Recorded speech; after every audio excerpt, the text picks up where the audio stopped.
O custo da cesta de consumo em Ribeirão Preto aumentou mais de 3% de abril para maio. A pesquisa da Associação Comercial mostra ainda que, atualmente, os alimentos básicos do dia a dia representam 55% do salário mínimo do trabalhador.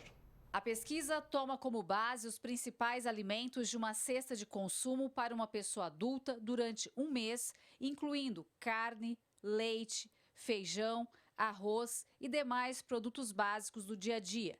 Na lista não constam itens de limpeza. O estudo foi feito em 11 mercados e 4 padarias, nas regiões Norte, Sul, Leste, Oeste e Centro da cidade. No mês de abril, a cesta custou R$ 649.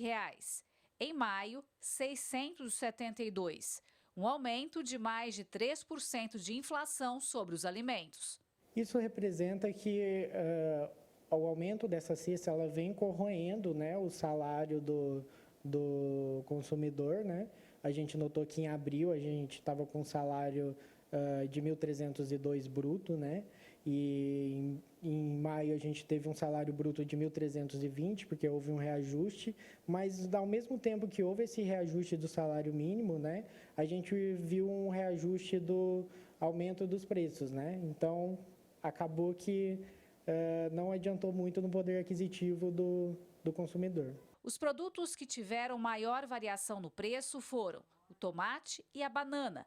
Já a margarina e o café, redução. A gente vê que o tomate aumentou mais de 27% e a banana mais de 6%. O que é interessante é que esses produtos, a gente não tem uma previsão de que eles vão cair nos próximos meses. Então, provavelmente, eles vão continuar aumentando. Principalmente, são legumes, então eles são muito suscetíveis a questões internacionais, são commodities, mas também são muito suscetíveis às condições climáticas. A gente está entrando no período de secas, então isso prejudica a safra do tomate, a oferta vai cair e o preço, logicamente, vai aumentar. Então é muito importante que o consumidor ele fique atento ao que vai acontecer com esses produtos, porque são muito importantes no prato do brasileiro, né? Porque a gente sempre vê o tomate na salada, a banana, são fontes energéticas muito importantes. No mês de abril, a cesta básica em Ribeirão representou 54% do salário mínimo do trabalhador.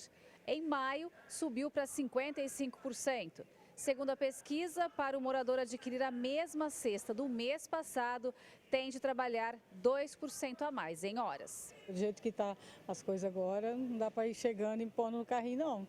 Tem que ir calculando, pelo menos, ou na maquininha ou na mente. O preço varia dentro da mesma semana também, né? Fica difícil você saber aonde o preço de hoje não é o mesmo para o resto da semana. Então é difícil. Eu não vou comprar uma coisa de fora de época. Então isso daí já é luxo, não precisa. Tem muita coisa que você pode ir consumindo coisa da época, que tem preços razoáveis. O gerente comercial deste supermercado destaca o que mais impacta na variação de preço dos produtos. Um dos fatores é a demanda, oferta e procura. É óbvio que quando a procura é significativa, o preço tende a subir. Quando a demanda vai emperrando, ele tende a cair. E também o fator clima, né? Nós temos aí as sazonalidades, então tem alguns produtos que são impactados extremamente pelo fator sazonal. Época de mais produção ele cai, época de menos produção ele sobe, né? Então esses são os principais ingredientes que fazem o preço descer ou subir. Segundo ele, a carne é um dos alimentos que mais tem oscilado. Nos últimos dias, o valor caiu bastante em comparação a um ano atrás. O óleo de soja está quase metade do preço de 12 meses anteriores. Mas temos aí alguns itens que sobem, né? Como o caso do arroz, do feijão, o próprio leite ainda está um pouco em alta, mas temos o café também caindo, então alguns itens faz esse meio de campo aí que não prejudica tanto o bolso do consumidor, né?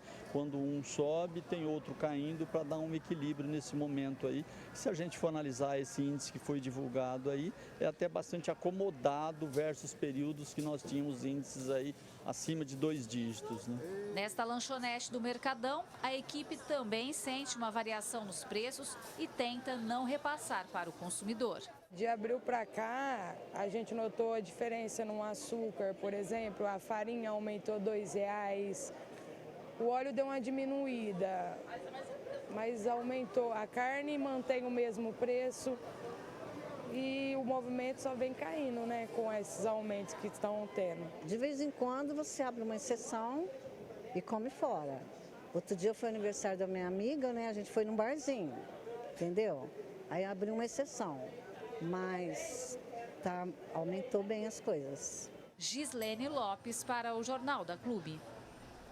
Tá realmente difícil para o consumidor, viu? Para falar mais sobre isso, no nosso núcleo de jornalismo está Edgar Monforte, economista. Edgar, no mês de abril, a cesta do consumo do Ribeirão Pretano custou R$ 649, em maio saltou para R$ 672, um aumento de mais de 3%. O que esses números revelam na sua análise? Uma ótima tarde. Boa tarde. Na realidade, a gente ainda está num processo inflacionário, isso é uma coisa que é grave, mas, por outro lado, essa cesta, quando a gente olha o conjunto dela, a gente vê que alguns produtos importantes, como carne e café, estão começando a ter queda em relação ao mês anterior. E isso é uma questão interessante, porque quando a gente acompanha preços, dificilmente todos os preços variam ao mesmo tempo. Como até vocês destacaram na reportagem, ao longo dos entrevistados, alguns produtos podem ter variações sazonais, mas tem alguns produtos, como carne, produtos que têm uma composição grande na cesta de consumo do trabalhador, que ao mostrar tendência de queda, é algo positivo. Bem, segundo a pesquisa que nós mostramos aí na reportagem, para o morador adquirir hoje a mesma cesta de consumo do mês passado, ele tem que trabalhar mais na questão de horas. O que isso representa no custo de vida do Ribeirão Pretano, do trabalhador? Sem dúvida é uma notícia ruim, né? Na verdade, você está perdendo poder de consumo. Isso está acontecendo desde o ano passado, não é só agora. Na verdade, a gente viu uma grande erosão de consumo, né? Vocês mesmos mostraram na reportagem, isso faz com que o consumidor tenha que mudar hábitos de consumo, deixar de consumir alimentos fora, reduzir o consumo fora de casa, fazer muita pesquisa. Agora, por outro lado, quando a gente analisa a inflação, a gente tem que olhar duas coisas. A tendência, que já foi muito maior de aumento, e a tendência mais próxima. A tendência mais próxima está mostrando uma desaceleração, né? A gente ainda está perdendo o poder de consumo, mas ela tem o nível de aumento de preços tem se reduzido. O que não digamos assim, é ruim do ponto de vista de perda de consumo, mas já foi pior no passado. Bem, nós tivemos um aumento no salário mínimo, mas o que mudou então, se o nosso dinheiro está sendo todo absorvido com esses constantes aumentos na cesta de alimentos? Olha, na verdade, o aumento do salário mínimo repõe a inflação passada. Agora, a gente tem duas sinalizações quando a gente olha os dados. A primeira, que você ainda está tendo o processo inflacionário. A segunda, que esse processo inflacionário está tendo reversão em alguns itens importantes como carne. E isso, digamos assim, mostra uma certa tendência de queda. O que, digamos assim, se persistir isso, logo a gente vai ter uma situação, não digamos assim melhor, porque essa perda já vem acontecendo ao longo de vários meses, mas pelo menos um relativo alívio para o consumidor dessa tendência declinante de alguns preços importantes. Edgar Monforte, economista, agradeço muito a sua presença aqui no Jornal da Clube, sempre nos ajudando. Um abraço, até a próxima. Até a próxima.